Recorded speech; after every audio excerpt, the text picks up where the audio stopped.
जय माता दी दोस्तों, राधे राधे। आज की वीडियो में जानेंगे कार्तिक पूर्णिमा सरल पूजा विधि। सामग्री आप सब देख ही पा रहे हैं।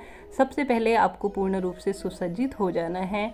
अष्टदल कमल बना लिया है, कलश की स्थापना कर दी है। आप सब जानते ही होंगे कलश स्थापना में पहले ही आप सबको वीडियो दे चुकी हूँ। आप जहाँ पर पूजा करेंगे गंगा जल से वहाँ पर शुद्ध कर लीजिए और एक लाल या पीले रंग का कपड़ा बिछा लीजिए कहीं पर जहाँ पर आपको पूजा करनी है। इसके बाद जो है आपको पूर्ण रूप से लाल, पीले या सफ़ेद रंग के वस्त्रों का चुनाव कर लेना है, क्योंकि पूर्णिमा के दिन सफ़ेद रंग भी पहना जाता है, उत्तम माना जाता है। पीला रंग बेहद शुभ होता है, वह पहन लीजिए। शिखा को जो है, चोटी को हमेशा बालों को बांध कर ही पूजा करना चाहिए। आप एक सुहागिन महिला हैं तो 16 श्रृंगार कर विशेष रूप से मांग भरकर बिंदी लगाकर ही पूजन करना चाहिए। इसके बाद अपने हाथ में जो है अंगूठी धारण कीजिएगा। संभव हो या प्राचीन समय पर जो है कुशा की एक अंगूठी की तरह की बनाई जाती है, वह की जाती थी। अब सोना या चांदी जो हो, अंगूठी होना आवश्यक है। 3 बार आचमन लेते हुए अपने आप को शुद्ध करना है, जैसे आपने स्क्रीन पर देखा। ओम ऋग्वेदाय स्वाहा, ओम यजुर्वेदाय स्वाहा, ओम सामवेदाय स्वाहा कहते हुए और 3 बार अपने आप को शुद्ध करना है। मुख पर लेना है। चतुर्थ बार जल जो है नीचे छोड़ देना है। इसके पश्चात जो बाजार से आई हुई सामग्री है वह जो है आपको शुद्ध कर लेनी है गंगा जल मिश्रित जल से। और श्री हरि विष्णु और गणेश जी महाराज पर भी स्नान का भाव कहते हुए जल छिड़क दीजिए। आप चाहें तो उस तरह की प्रतिमा है जिनका स्नान हो सकता है तो वह भी कर सकते हैं। इसके पश्चात जो है दीप प्रज्वलित कर लेना होता है। प्रत्येक पूजा में दीपक जो है सबसे पहले प्रज्वलित किया जाता है, वह हमारी पूजा का साक्षी होता है। दीप कलश के रूप में हमने प्रज्वलित कर लिया है एक दीपक। अब दूसरा दीपक जो है पूरे घर में आरती या घर में घुमाने के या आरती के काम आएगा। जो दीपक है वह 2 ही हमेशा पूजन में लेने चाहिए। अब गणेश जी का पूजन आप सब जानते ही हैं किस तरह होता है, कैसे होता है, यह बात सभी को विदित ही है।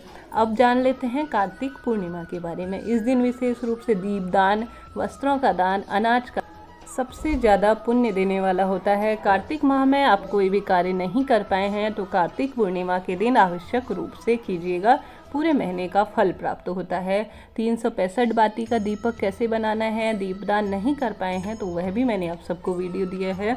जैसे आप गणेश जी की पूजा देख पा रहे होंगे, पहले चंदन, चावल और साथ ही दूर्वा इत्यादि, दूर्वा अभी मैं प्रबंध नहीं कर पाई हूँ तो सुपारी और यज्ञोपवीत उन्हें समर्पित कर रही हूँ। वस्त्र के रूप में मूली चढ़ा दी है। ओम वस्त्रम समर्पयामि, ओम जलम समर्पयामि, ओम वस्त्रम समर्पयामि, ओम पुष्पम समर्पयामि। इस तरह से मंत्रों का उच्चारण करते हुए आपने भगवान जी को यह सारी चीज़ें समर्पित करनी है। इसके पश्चात जो है भेंट स्वरूप आप जो भी वस्तु लाए हैं अपनी सामर्थ्य अनुसार उन्हें आपको अर्पित करना है। मुख कभी भी पूजा के समय खाली ना रखिएगा। जो भी मंत्र आते हों नाम के साथ ही संबोधित कर दीजिए, परंतु अपने मुख में जो है प्रभु का नाम हमेशा स्मरण करते रहना है। इसके पश्चात बारी आती है दीप कलश के पूजन की।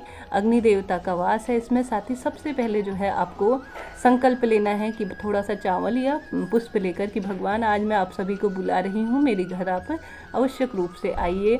समस्त देवी देवताओं का जो है कलश में आवाहन किया जाएगा कि पितरों का, कुल देवी देवताओं का, समस्त देवी देवताओं का आवाहन करके इस पर रोली, चंदन, मोली इत्यादि छिड़क दी जाएगी कलश के ऊपर और उनका आवाहन किया जाएगा। इसके पश्चात जो है शंख घंट है उन पर भी जो है रोली, चंदन, मोली इत्यादि लगा देंगे। दूसरा कलश जो दूसरा दीपक है उस पर भी इसी तरह से हल्दी, चंदन इत्यादि लगा देंगे। अब बारी आती है श्री हरि विष्णु के पूजन की। उन पर भी चंदन लगा दिया है। इस दिन चावल यूज़ नहीं किए जाते। हमेशा ही श्री हरि विष्णु के पूजन में कम ही चावल यूज़ करने चाहिए। तो तिल यूज़ कर रही हूँ सफ़ेद रंग के, तो आप भी इस बात का ध्यान रखिए। तो इस तरह से यह पूजन किया जाता है। विशेष रूप से एक सुहागिन महिला को, एक पुत्रवान महिला को, प्रत्येक स्त्री को जो है मैं कहूँगी पूर्णिमा का व्रत आवश्यक रूप से धारण करना चाहिए। हर माह आता है, विशेष फल की प्राप्ति होती है। इसके पश्चात जो है उन्हें मोली समर्पित करनी है। चंदन, रोली इत्यादि अपन ने पहले ही भगवान जी को समर्पित कर दी है। इसके पश्चात सुपारी और तांबुल फल के रूप में ये सारी चीज़ें समर्पित कर रही हूँ। पुष्प इत्यादि समर्पित कर रहे हैं। इस दिन जो है दीपदान विशेष रूप से गौशाला में, माता तुलसी के पास, मंदिर में जितना संभव हो, जलाशय, नदी, तालाब इत्यादि में काफ़ी हितकर माना जाता है। इसके पश्चात जो है गणेश जी महाराज को तुलसी पत्र अर्पित नहीं किया जाता, तो उन्हें अलग से आप भोग के रूप में फल इत्यादि अर्पित कीजिएगा। इसके बाद भगवान जी का पंचामृत उनको बेहद प्रिय है, उसमें तुलसी पत्र अर्पित करके उन्हें जो है भोग लगाना है, पुष्प का उन्हें जो है चढ़ाना है, साथ ही फल उन्हें अर्पित करना है, केला उन्हें अर्पित करना है। जो भी आप इस दिन फल फ्रूट जो भी वस्तु आप लाए हैं, श्री सत्यनारायण भगवान की व्रत कथा विष्णु सहस्त्र नाम का पाठ कर सकते हैं, कहानी आवश्यक रूप से सुननी है। इसके पश्चात जो है आपको धूप दीप नैवेद्य इत्यादि से भगवान की आरती करनी है, और साथ ही जहाँ पर आपने भगवान की पूजा इत्यादि कर रखी है वहीं पर खड़े होकर आपको 7 बार ओम नमो भगवते वासुदेवाय कहते हुए परिक्रमा लगानी है। इस तरह से जो है यह पूजा की जाती है। इसके पश्चात जो है कार्तिक पूर्णिमा के दिन दीप दान आवश्यक रूप से किया जाता है, जैसे मैंने दिखाया यह इसके पश्चात जो है माता तुलसी का आवश्यक रूप से पूजन करके विधि विधान से उसके बाद चंद्रमा को आपको अर्घ्य देना है दूध मिश्रित जल से। चाहे तो चंद्रमा को भी रोली चंदन मोली इत्यादि अर्पित कर सकते हैं, या सरल तरीके से उन्हें दूध मिश्रित जल आवश्यक रूप से इस दिन अर्पित करना चाहिए। कहा जाता है चंद्रमा का दर्शन इस दिन विशेष रूप से करना चाहिए।